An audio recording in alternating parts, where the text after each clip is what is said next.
Good morning. I'm Uncle Smokey, no relation, and today is Thursday, August 21st, 2014. I'm decided it's best that after I've resonated on it for a couple of days to tell you about what happened Saturday night. Well, Saturday night was Pride. I went to Pride all good and well, and you know, there are times when you need to keep your mouth shut, and there's times when you need to tell people like it is. And to best, there was a time that you should have kept your mouth shut, kept calm, and carried the fuck on. But no. You wanted to tell people what they can and cannot do when they know good and damn well that they have no right to be telling to police people and tell them where they can and cannot go. Like, really. And so that's the reason why this video is the Tales of the Angry Stoner entitled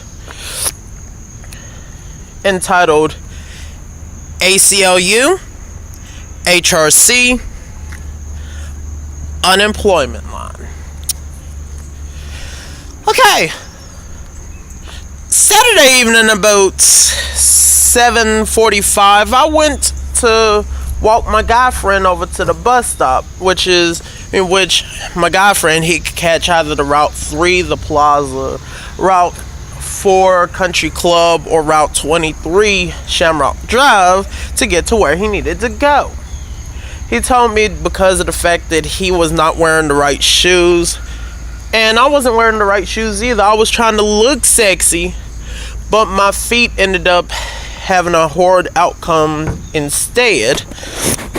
And so I sat there waiting on the bus with him because he needed for me to swipe him on with my monthly bus pass.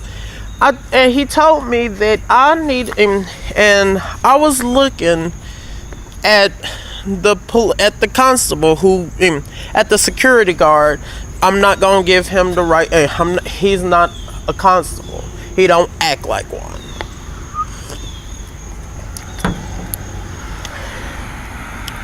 He oversaw the arrest of three innocent young children who wanted to smoke a blunt before they got up on their goddamn bus.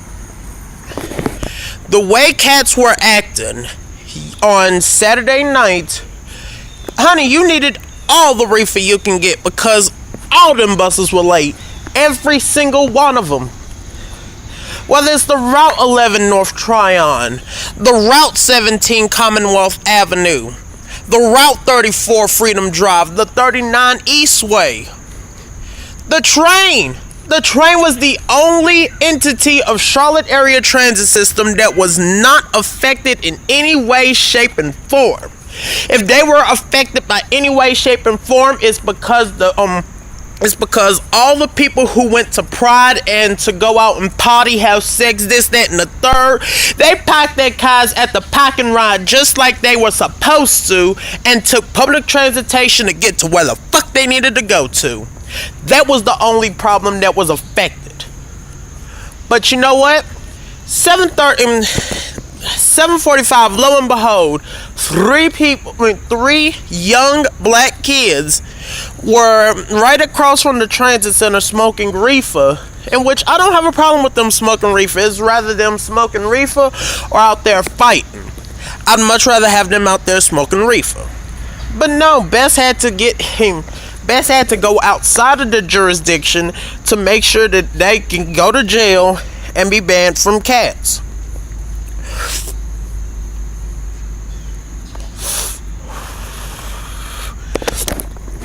But I wonder how they felt how he felt when them children were under 16 and couldn't go to jail.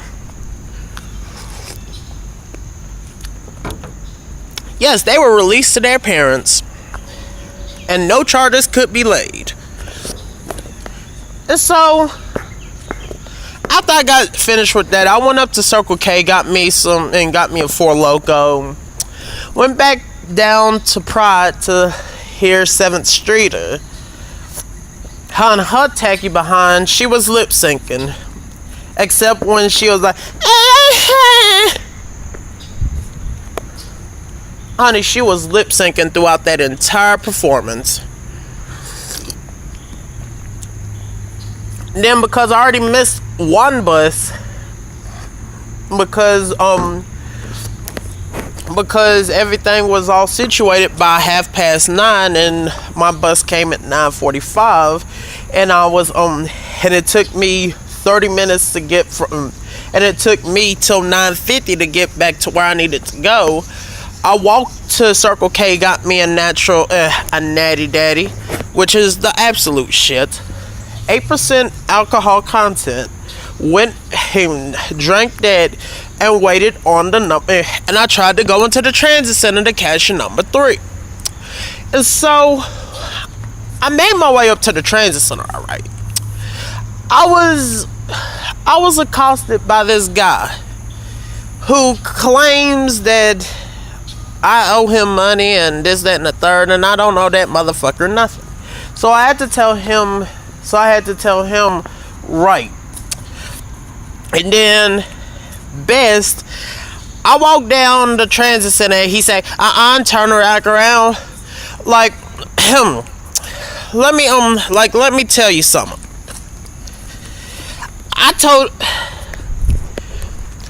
Look, motherfucker, I told y'all on my way to Roos Chris that Wednesday that if y'all was to fuck with me, I would have the ACLU, the Human Rights Campaign, and Internal Affairs on y'all asses until the day that y'all turn in y'all guns and y'all badges, and I'm going to see forth to it. And I told him, and I'm gonna tell him the next time I see him, look, what you did was absolutely dirty. How in the hell do you sleep at night when you think that between him, look at Mr. Blocker Throckmorton, who pays his bus fare every time he get on the bus, regardless of whether the bus is late or not. The only problems he have with cats is through y'all, G4S Special Police.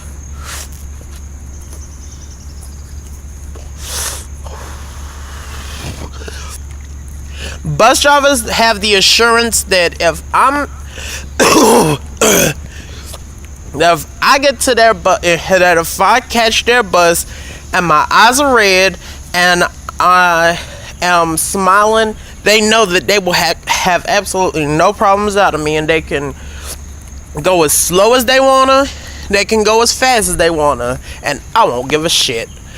And look, I told you, why in the hell are you coming at me on the fuck shit when I haven't done shit?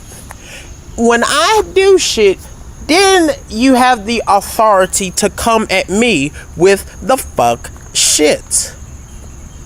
If you don't like the way I operate, you don't have to work at Charlotte Transportation Center, 310 East Trade Street, Charlotte, North Carolina, 28202. You can work at 3145 South Tryon Street, Charlotte, North Carolina, 28217. You can work at 901 North Davidson Street, Charlotte, North Carolina, 28202. Or you can go back to Crawley in West Sussex in the United Kingdom, in that case, I'll tell Home Office, once you get on the motherfucking plane, you get your people to arrest them and keep them in jail until Queen Elizabeth says otherwise. You think you can send people to jail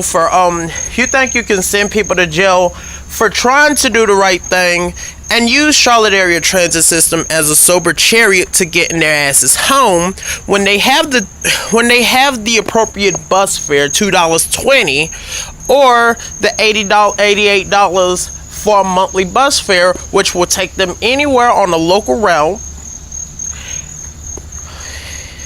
want to use it as a sober chariot, so that they don't have to end up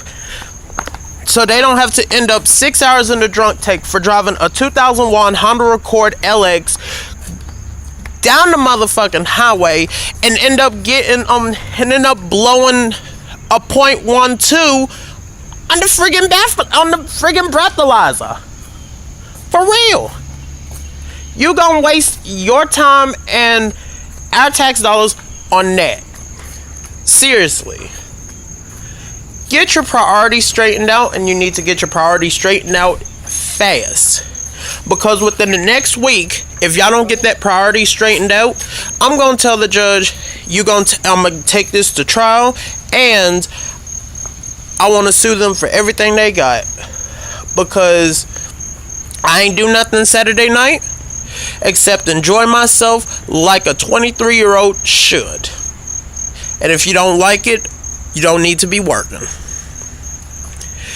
Garnering your unemployment, because once I called the Human Rights Campaign, because this did happen on Pride Weekend, and the ACLU, because this was racially motivated, more than likely, because all the arrests he's made has been predominantly African American persons. And once that trajectory comes out as it being racially motivated or based mainly on your sexual orientation or gender identity, guess what? You're gonna have to deal with a lot of people, and you're gonna have to pay a hell of money in order to get your record clean. And here's my main goal. From now until December 31st, it is to get Best away from G4S Special Police and get him away from Charlotte Area Transit System.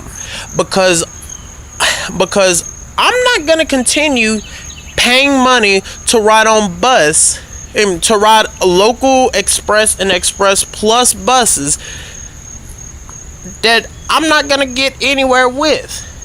I don't care too much about buses being late, this, that, and the third, because that's what I've been predisposed to doing, because cats, they pay their drivers enough money so that they can get to their time points on time all the time, but they don't want to do that. But that's besides the point.